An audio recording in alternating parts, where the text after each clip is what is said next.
Je suis le chef du département de la communication de l'ESA, mon nom est Philippe Wilkens, et je travaille à l'Agence spatiale européenne depuis à peu près 30 ans. Et ma responsabilité est de parler de l'espace et surtout de faire connaître l'Agence spatiale européenne.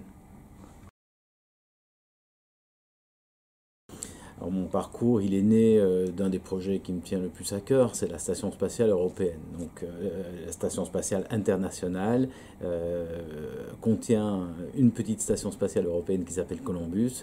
Donc, c'est là où j'ai commencé ma carrière. J'étais recruté pour promouvoir Columbus. Les activités scientifiques qui sont faites et qui sont actuellement en cours depuis plusieurs années à bord de l'ISS. Et ensuite, j'ai continué sur un deuxième programme qui me tient à cœur, qui est le programme des lanceurs. J'étais responsable de la communication, mais aussi des installations, toutes les installations de fabrication et de lancement. Ensuite, 6 ans auprès du bureau de l'éducation, j'ai lancé des petits satellites avec des étudiants. Sans doute une des périodes les plus palpitantes de ma carrière. Pour finir 6 ans à l'extérieur, à la tête d'une fédération internationale de l'espace qu'on appelle l'IAF, revenir à l'ESA pendant encore 4 ans pour organiser les réunions ministérielles de l'ESA, et puis voilà, au département de communication.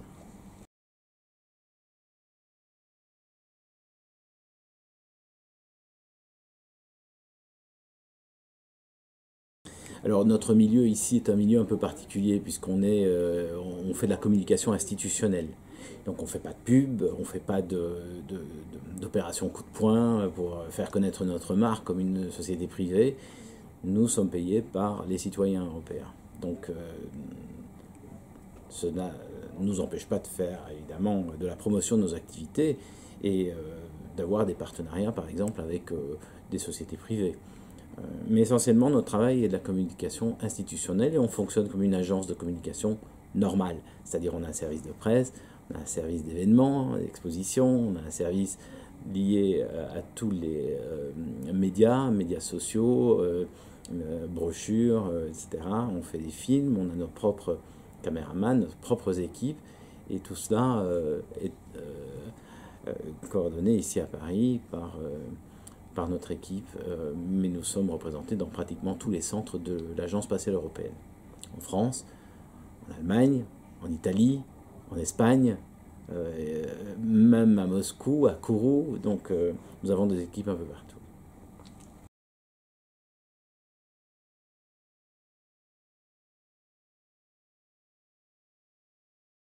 Alors, bon, nous sommes évidemment parmi les organisations spatiales principales qui avons participé à l'exploration, la découverte de planètes. Nous étions les premiers à atterrir sur un satellite de Saturne, peut-être Titan à l'époque. Nous avons poursuivi avec ExoMars. Enfin, nous avons surtout poursuivi avec Rosetta, excusez-moi, Rosetta qui a atterri sur une comète, et nous poursuivons avec ExoMars. Donc c'est un voyage qui ne démarre pas de la Terre et finit à la Lune, ou finit sur Mars. Imaginez-vous que c'est comme une espèce de station de métro où on est en train de construire la ligne numéro 1. Cette ligne numéro 1, elle démarre de la Terre, elle a déjà été bien exploitée au niveau de l'orbite basse. C'est là où nous avons notre station spatiale internationale, 450 km d'altitude. On va poursuivre avec la Lune, d'abord en orbite de la Lune et puis sur la Lune proprement dit. Et la ligne va se construire naturellement vers Mars. Donc un de nos projets évidemment consiste à préparer l'avenir de cette ligne. Et cet avenir, il est construit autour d'une mission qui s'appelle ExoMars. Un premier essai avec un satellite qui a pour but d'identifier les sites d'atterrissage, mais aussi d'observer le contexte un petit peu environnemental de Mars, avec un nez particulier, puisqu'il s'agit d'un satellite très performant qui permet de détecter les différentes compositions de l'environnement spatial et atmosphérique de Mars, si vous voulez. 2020, nous aurons un rover qu'on fera atterrir et qu'on placera sur Mars pour positionner, non seulement creuser à plusieurs à 2 mètres de profondeur et éventuellement contribuer à cette recherche de l'eau dans le sol martien, mais aussi d'établir déjà les premières bases qui nous permettront éventuellement de nous positionner, de coloniser Mars. Donc voilà, ça c'est une des allées que nous allons suivre. L'autre projet qui me tient peut-être aussi à cœur, ce sont des projets liés à l'observation de la Terre, donc de plus en plus performants. L'observation de la Terre est absolument fondamentale pour observer l'évolution du climat, de l'impact évidemment de l'homme sur l'ensemble de son environnement terrestre. Nous avons travaillé, nous travaillons de manière intensive avec l'Union européenne sur des programmes Copernicus. Nos satellites Sentinelle se déploient petit à petit au fur des années, de plus en plus performants. Et tout ça, bien sûr, pour toucher les gens au cœur de leur vie quotidienne, puisque vous nous retrouvez au niveau de la météo, mais aussi dans les catastrophes naturelles. Malheureusement, nos outils sont là pour aider les équipes seules en cas de crise, en cas de catastrophe, mais ils sont de plus en plus performants et nous permettront aussi d'anticiper un certain nombre de phénomènes et de nous y préparer. Donc voilà 2 types de programmes totalement différents, l'un qui inspire et l'autre qui aide au jour le jour, mais bien sûr on en a beaucoup plus que ça.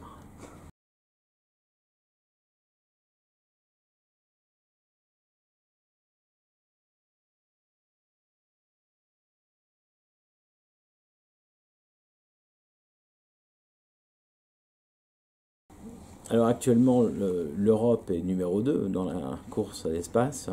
Évidemment, la NASA avec un budget qui est pratiquement 4 fois et demi plus important que celui de l'Europe. Tout budget confondu, l'Europe investit à peu près 5 milliards par an dans le spatial, ce qui correspond, je dirais, pour l'ESA à un ticket de cinéma par citoyen européen. Donc, malgré ce montant qui est relativement modeste, nous sommes deuxième dans cette initiative, dans cette coopération internationale. Et bien sûr, quand je parlais d'exploration et de découverte, il est évident qu'il y a des programmes où nous ne pouvons pas être seuls. Alors, il ne s'agit pas de joindre les forces du numéro 1 et du numéro 2, c'est l'ensemble des pays. Et on constate bien sûr que des acteurs comme la Chine, qui sont des puissances qui investissent de plus en plus dans le spatial, sont des partenaires de plus en plus intéressants.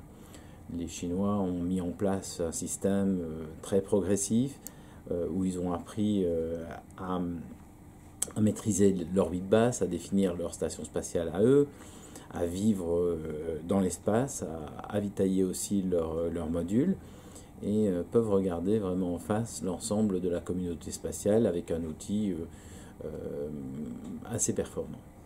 Donc voilà, mais bien sûr on a nos partenaires privilégiés comme le Japon, les Canadiens, les Russes bien sûr, avec lesquels nous travaillons sur la mission ExoMars dont je vous ai parlé plus tôt.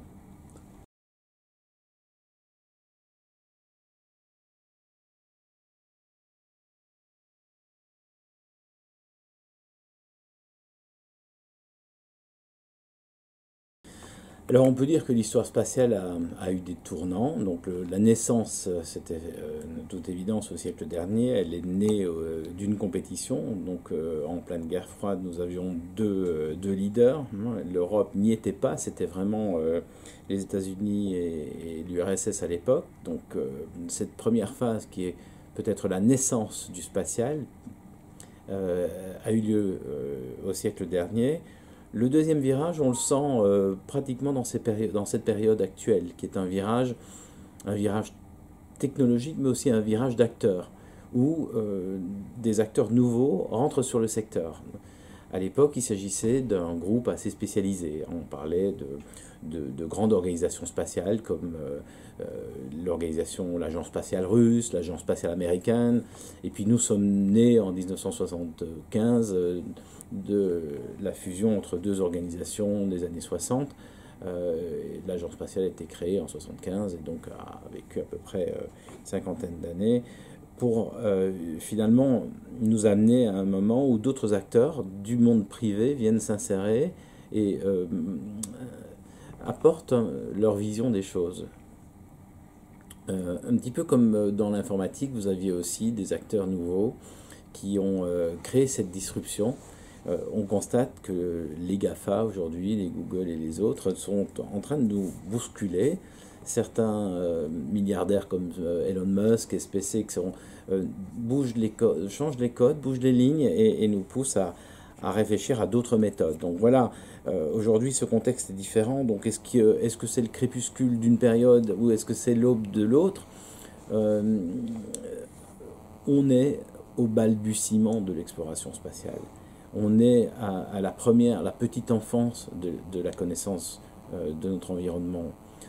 Nous sommes en train de découvrir pratiquement mois par mois des exoplanètes qui sont des planètes très similaires à celles de la Terre en dehors du système solaire et ça nous apporte des connaissances mais surtout ça nous apporte une conviction profonde que nous ne savons rien.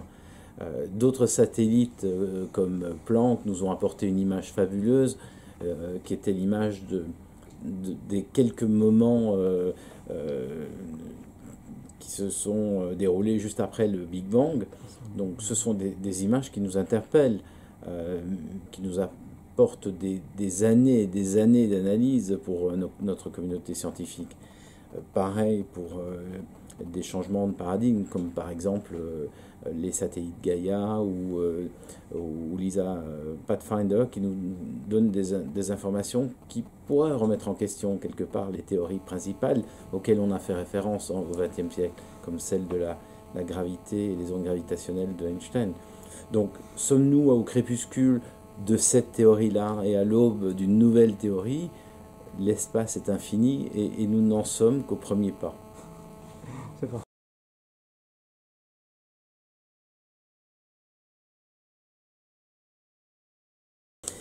Il est indispensable d'avoir des relais entre le citoyen, celui qui paye, et ceux qui exécutent, ceux qui implémentent les programmes comme les grandes agences et l'industrie spatiale. Ces relais sont indispensables pour traduire, ne fût-ce que c'est de faire comprendre un petit peu en clair et dans leur langage ce qui est fait au jour le jour avec leur argent. C'est vrai que souvent quand je m'adresse au grand public ou que je vais dans les classes, et c'est d'ailleurs plus les parents que les élèves eux-mêmes me disent tout cela est compliqué, je ne comprends rien, d'ailleurs je n'ai pas fait d'études scientifiques donc je ne comprends rien.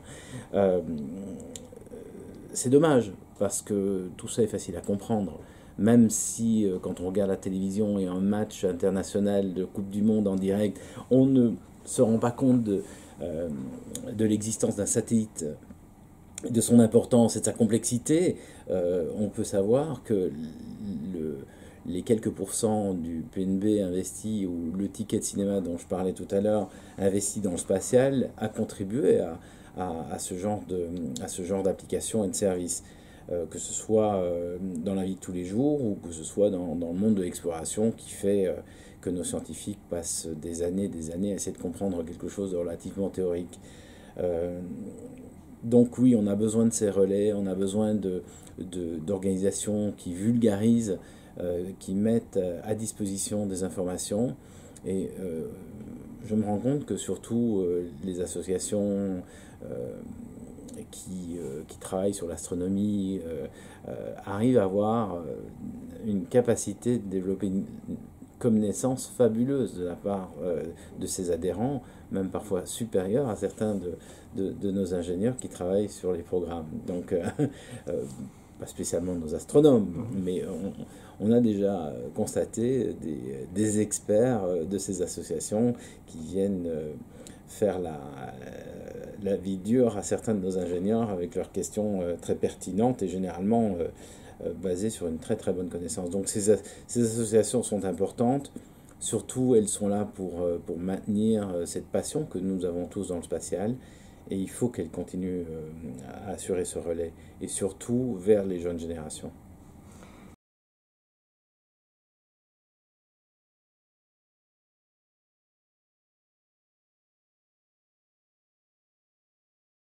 Il faut que les jeunes générations gardent les yeux pétillants, il faut que l'espace continue à faire rêver, il faut qu'elles maintiennent leur ambition d'avancer dans les études qui les amènent à des positions de chercheurs ou à des positions d'ingénieurs qui bougent, qui repoussent les limites de nos connaissances, qui contribuent activement tous à cette exploration spatiale que nous avons démarrée il y a à peu près 60 ans. Il ne faut pas que ça se limite justement à des scientifiques, il faut qu'on ouvre aussi à toutes sortes d'autres types d'études. On parlait de psychologie, on parlait de biologie, on parle aussi d'études juridiques, d'économie. Donc tous ces gens-là ont un rôle à jouer dans un monde spatial qui se diversifie énormément. Donc tous les jeunes sont les bienvenus. Au niveau de Bac+2, Bac+3, Bac+8, ou même pas de bac du tout, parce que l'espace est ouvert à tout le monde.